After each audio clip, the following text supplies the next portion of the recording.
ಎಲ್ರಿಗೂ ನಮಸ್ಕಾರ. ಇವತ್ತಿನ ವಿಡಿಯೋದಲ್ಲಿ ಏಪ್ರಿಲ್ 22ಕ್ಕೆ ಟೈಮ್ಸ್ ಆಫ್ ಇಂಡಿಯಾದಿಂದ ಒಂದು ಕೆಸೆಟ್ ರಿಲೇಟೆಡ್ ಆರ್ಟಿಕಲನ್ನು ಬಿಡುಗಡೆ ಮಾಡಲಾಗಿತ್ತು. ಆ ಆರ್ಟಿಕಲಲ್ಲಿ ಏನಿತ್ತು ಅನ್ನೋದನ್ನು ಈ ವಿಡಿಯೋದಲ್ಲಿ ನಿಮಗೆ ತಿಳಿಸ್ಬೇಕು ಅಂತ ಈ ವಿಡಿಯೋವನ್ನು ಮಾಡ್ತಾಯಿದ್ದೇನೆ. ಯಾರೆಲ್ಲ ನಮ್ಮ ಚಾನಲ್ ನೋಡ್ತಿದ್ದೀರಾ, ಇದುವರೆಗೆ ಯಾರು ನಮ್ಮ ಚಾನಲ್ನ ಸಬ್ಸ್ಕ್ರೈಬ್ ಮಾಡಿಲ್ಲ, ಮೊದಲಿಗೆ ನಮ್ಮ ಚಾನಲ್ಗೆ ಸಬ್ಸ್ಕ್ರೈಬ್ ಆಗಿ ಅಂತ ಹೇಳ್ತಾ, ವಿಡಿಯೋವನ್ನು ಪೂರ್ತಿಯಾಗಿ ನೋಡಿ ಅಂತ ಹೇಳ್ತಾ ಬನ್ನಿ ಇವತ್ತಿನ ವಿಡಿಯೋವನ್ನು ಸ್ಟಾರ್ಟ್ ಮಾಡೋಣ. ಟೈಮ್ಸ್ ಆಫ್ ಇಂಡಿಯಾದಿಂದ ಏಪ್ರಿಲ್ 22, 2024 4:13 ಒಂದು ಆರ್ಟಿಕಲ್ ಬಿಡುಗಡೆ ಮಾಡಿದರು. ಅದು KSET related. KSET result 2024 expected by the end of April ಅಂತ ಕೊಟ್ಟಿದ್ರು. ಟೈಟಲ್ ಆಗಿತ್ತು, ಏಪ್ರಿಲ್ ಎಂಡಲ್ಲಿ ರಿಸಲ್ಟ್ ಬರುತ್ತೆ, ಎಕ್ಸ್ಪೆಕ್ಟ್ ಮಾಡ್ಬೋದು ಅಂತ ಒಂದು ಆರ್ಟಿಕಲನ್ನು ಕೊಟ್ಟಿದ್ರು. Check qualifying marks and next steps here. ಇಲ್ಲಿ ಕ್ವಾಲಿಫೈಯಿಂಗ್ ಮಾರ್ಕ್ಸ್ ಎಷ್ಟು ಅಂತ ಒಂದು ಕೊಟ್ಟಿದ್ದಾರೆ, ಹಾಗೆಯೇ ನೆಕ್ಸ್ಟ್ ಸ್ಟೆಪ್ಸ್ ಏನೆಲ್ಲ ಇದೆ ಅನ್ನೋದನ್ನು ಇಲ್ಲಿ ಕೊಟ್ಟಿದ್ದಾರೆ. ಈ ಆರ್ಟಿಕಲಲ್ಲಿ ನೆಕ್ಸ್ಟ್ ಸ್ಟೆಪ್ಸ್ ಏನೋ ಅನ್ನೋದನ್ನು ಸ್ಪೆಷಲಾಗಿ ಮೆನ್ಷನ್ ಮಾಡಿದ್ದಾರೆ. ಅದನ್ನು ಈ ವಿಡಿಯೋದಲ್ಲಿ ನಿಮಗೆ ಹೇಳ್ತಾ ಹೋಗ್ತೇನೆ. ಇದರಲ್ಲಿ ಏನೆಲ್ಲ ಇತ್ತು ಅನ್ನೋದನ್ನು ಫುಲ್ ಡೀಟೇಲ್ ಈ ವಿಡಿಯೋದಲ್ಲಿ ನಿಮಗೆ ತಿಳಿಸ್ತೇನೆ. The Karnataka Examination Authority KEA is expected to be declared the Karnataka State Eligibility Test KSET result 2024 by the end of April. However, an official confirmation is still awaited ಅಂತ ಕೊಟ್ಟಿದ್ದಾರೆ. ಈ ಆರ್ಟಿಕಲಲ್ಲಿ ಏನಿತ್ತಂದರೆ, KEA ಅವರು KSET ರಿಸಲ್ಟನ್ನು April ಎಂಡಲ್ಲಿ ಬಿಡುಗಡೆ ಮಾಡುವ expectation ನಾವು ಮಾಡ್ಬೋದು ಅಂತ ಹೇಳಿದ್ದಾರೆ. ಹಾಗೆಯೇ ಯಾವುದೇ ಕನ್ಫರ್ಮೇಷನ್ ಅನ್ನೋದು ಇನ್ನೂ ವೇಟ್ ಲಿಸ್ಟಲ್ಲಿದೆ, ಅಂದರೆ ಯಾವುದೇ ಕನ್ಫರ್ಮೇಷನ್ ಆಗಿಲ್ಲ ಅನ್ನೋದನ್ನು ಇಲ್ಲಿ ತಿಳಿಸಿದ್ದಾರೆ. ಹಾಗೆಯೇ once announced candidates who appeared in the written test for KSET 2024 can check their score card from the official website. The Karnataka SET SET 2024 was conducted on January 13 and provisional answer key was released on January 29. Candidates had time to till February 7 to raise objections if any, but after the requests from the candidates for additional time, the authorities extended the deadline till February 17, 2004. ಇದು ನಮಗೆ ಗೊತ್ತಿರುವಂಥ ವಿಷಯ. ಏನಪ್ಪ ಅಂದರೆ, KSET exam ಜನವರಿ 13 ನಡೀತಿತ್ತು. ಅದಕ್ಕೆ answer ಕೀಯನ್ನು ಜನವರಿ 29ಕ್ಕೆ ಬಿಡುಗಡೆ ಮಾಡಿದರು. ಜನವರಿಯಲ್ಲಿ ಎಕ್ಸಾಮ್ ಮಾಡಿದರು, ಜನವರಿಯಲ್ಲಿ 29ಕ್ಕೆ ರಿಸಲ್ಟ್ ಅಂದರೆ ಕೀ ಆನ್ಸರನ್ನು ಬಿಟ್ಟಿದ್ರು. ಬೇಗ ರಿಸಲ್ಟ್ ಬಿಡ್ಬೋದು, ಅಂದರೆ ಕೀ ಆನ್ಸರ್ ಬೇಗ ಬಿಟ್ಟ ಕಾರಣ ಬೇಗ ಬಿಡ್ಬೋದು ಅನ್ನೋ ಒಂದು ಎಕ್ಸ್ಪೆಕ್ಟೇಷನ್ ಇತ್ತು. ಬಟ್ ಏನಾಯ್ತು ಅಂದರೆ, ಡಿಲೇ ಆಗ್ತಾ ಹೋಯಿತು.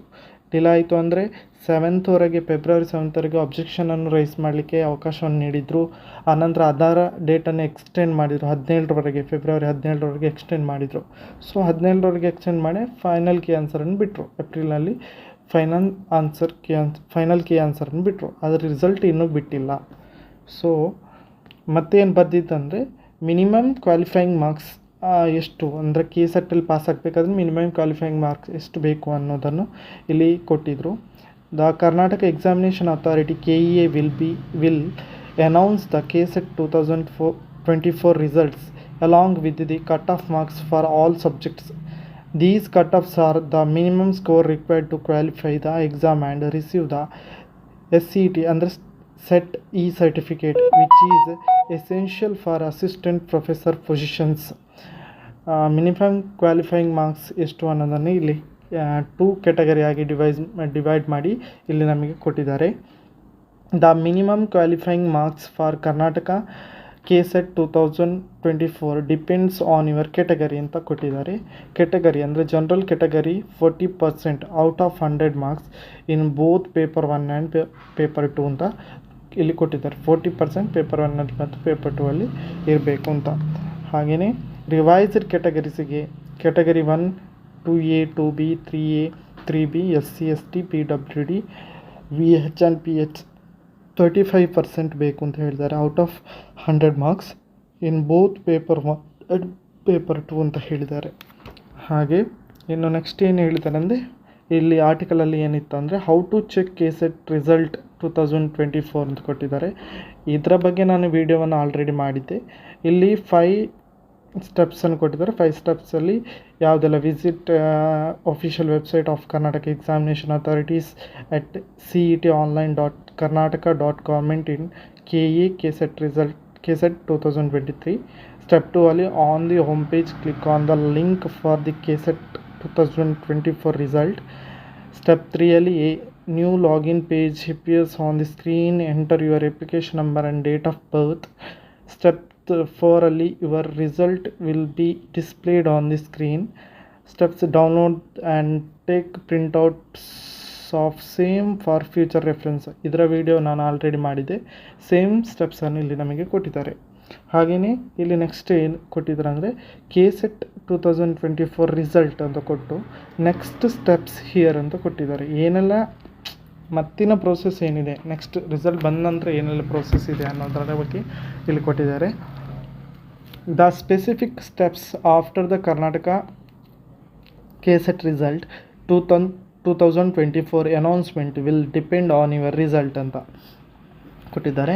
ಇಲ್ಲಿ ಏನಪ್ಪ ಹೇಳ್ತಾರೆ ಅಂದರೆ here break down of 2 main scenarios ಅಂತ 2 ಸಿನಾರಿಯೋಸ್ ಆಗಿ ಡಿವೈಡ್ ಮಾಡಿದ್ದಾರೆ.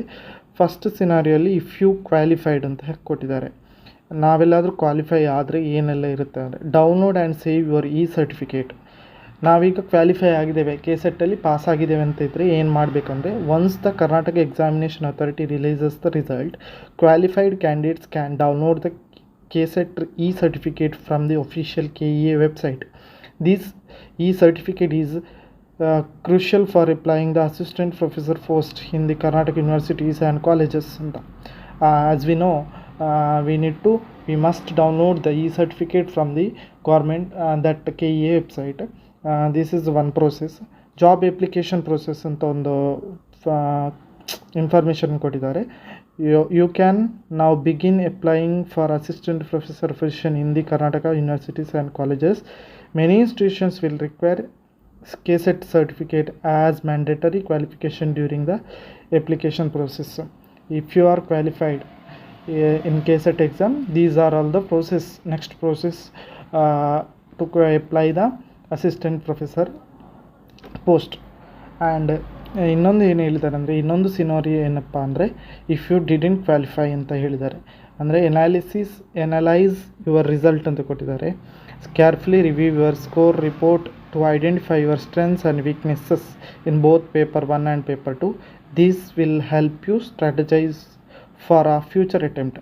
ಇನ್ ಕೇಸ್ ನೀವು ಫ್ಯೂಚರಲ್ಲಿ ಅಟೆಂಪ್ಟ್ ಮಾಡ್ತೀರಾ, ವಾಪಸ್ ಎಕ್ಸಾಮ್ ಬರೀಬೇಕು ಅಂತ ಇದ್ದರೆ ನೀವು ಎರಡರನ್ನು ಎನಲೈಸ್ ಮಾಡಿ ನಿಮಗೆ ನಿಮ್ಮ ಸ್ಟ್ರೆಂತ್ ಆ್ಯಂಡ್ ವೀಕ್ನೆಸ್ ಯಾವುದರಲ್ಲಿ ಇದೆ ಅನ್ನೋದನ್ನು ಫೈಂಡ್ ಔಟ್ ಮಾಡ್ಕೊಳ್ಳಿ ಅಂತ ಹೇಳ್ತಾರೆ. ರಿವ್ಯಾಲ್ಯೂಯೇಷನ್ ಆಪ್ಷನಲ್ ಅಂತ ಹೇಳಿದ್ದಾರೆ. If you believe there might be marking error in your answer sheet, you can apply for revaluation within the stipulated time frame mentioned by KEA in the result notification. There will likely be a fee associated with the process. ರಿವ್ಯಾಲ್ಯೂಷನ್ಗೆ ನೀವು ಹಾಕ್ಬೋದು ಅಂತ ಒಂದು ಆಪ್ಷನನ್ನು ಕೊಟ್ಟಿದ್ದಾರೆ. ಹಾಗೆಯೇ reappear the exam. You can reappear for the KSET exam in the next upcoming cycle.